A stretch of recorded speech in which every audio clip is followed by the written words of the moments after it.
mereka bak urang syik terkunci lidah daripada bisa mengucap dua kalimah syahadah wate akhir kalam.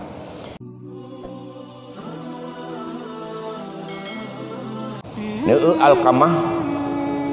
yang Alqamah wah ate perumah ke wah ate mak ke gara-gara perumah karena lebih le intervensi perumah ke wah sehingga wah ate mak ke hana kejak-jak bak Alqamah karena lebih sayang je ke perumah daripada lun hanti ingat lun yang pelahir je akhirnya Alqamah wate meninggal hanjut ucap kalimah syahadah sudah gena dot di Rasulullah baru ke pemuah anak lemak ke baru lepas ke baca kalimah syahadah nyan gekun di Rasulullah apa gekun di Rasulullah tu mereka bak urang syik terkunci lidah daripada bisa mengucap dua kalimah syahadah wate akhir kalam. Yang kerja tamu doa Allahumma ja'al akhirah kalamina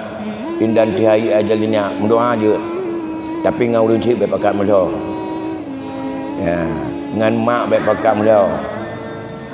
jaga hati mereka baik tu mereka buat baik kepada mereka menyohan hantruk doanya hantruk doa ya Allah neje akhir kalam kamu dengan dua kalimah la ilaha illallah Muhammadur Rasulullah hantruk pakat ya begah dia Rasulullah di mereka bak urang syik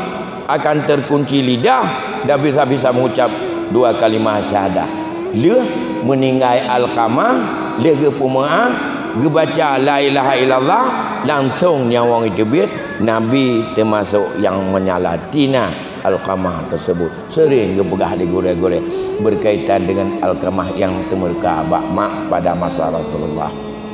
Urang syik tuan Bandung, alhamdulillah. Tuan-tuan fikir menyohana memang soalan atau pertanyaan malamnya